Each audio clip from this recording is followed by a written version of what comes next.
waxaa lagu dhex jiraa xilliga qaboobaha dalka koonfur afrika waa xilliga ugu badan ay dhibaatooyin la kulmaan soomaalida ku dhaqan dalkani waqtiyadani oo kale dhibaatooyinka ugu badan ayaa ku dhaca gaadiidleyda soomaalida kuwaasoo inta badan kala kulma dadka u dhashtay South Africa intay ku dhex jiraan shaqooyinkooda gaadiidleyda soomaalida ayaa inta badan u kala goosha magaalooyinka waaweyn iyo baadiyaha oo halka ay soomaalida koonfur afrika ka ganacsato magaalooyinka ayay ka qaadaan adeegyada loogu baahan yahay dukaamada ku yaala baadiyaha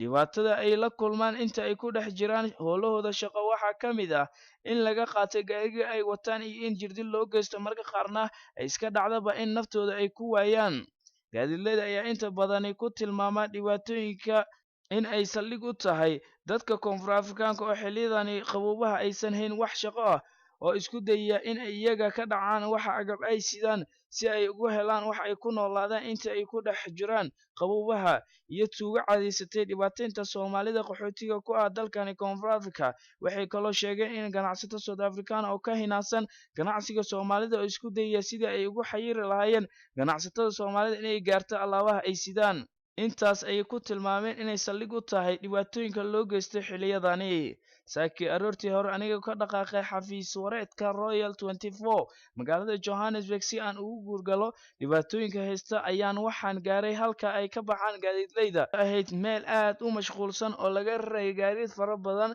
sida uu jawiga ahaana waa kan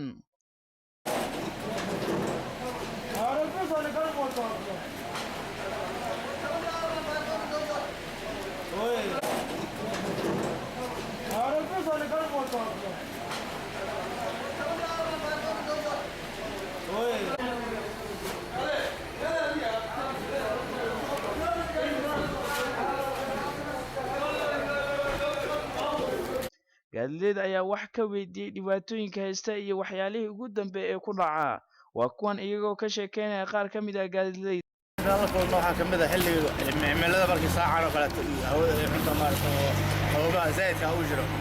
dhibaato waxaan kala kulmanaa in ay dhac noo geystaan gaariga maalin walba gaari kale taajiriisa soo daba dhiganaya dhacan noo geystaan mar walba lacag wada lacag sheega leedahay haddii nagala waayo xataa jirdila naloo geystaa والله cabashooyinkii waa iska badiyeen markay ahayd dhinaca tuugada dhinaca oo taraafikada oo kale wallahi dhibku waa iska badan yahay wallahi baabuur badan ay Soomaaliya ay dhacayna jirto baabuurka marka highwayga marayso kale baabuur kale ku daba dhigahayaan oo dheereeyo baray kugu qabahayaan haddii ay istaagi weyso markaas taayirka ka banjirayaan marka waa dhibaato badan laga kulmaa mararka qaarkood باور كان ولا مرعى لو قبتي ولا لو قبتي دارين ما تجدا لو تيبا ما سافكا horaantii isbuucan ayay dowladda koonfur afrika ka hadashay dhibaatooyinka heysta gaadiidleyda soomaalida dalka koonfur afrika waxayna sheegtay inay wax ka qabanayso balse ma muuqato wax cad ay ka qabatay dowladda koonfur afrika u mahad celisay TV-ga caalamiga Royal 24 magaalada Johannesburg sida ay ugu shaqeynaysaa isku xirka ummadda Soomaaliyeed ee dowladda Koonfur Afrika. Thank you very much. We thank you for coming in Joburg and broadcasting with us. markii uu jiro xilliga qaboobaha ayaa inta badan loo geystaa dhac iyo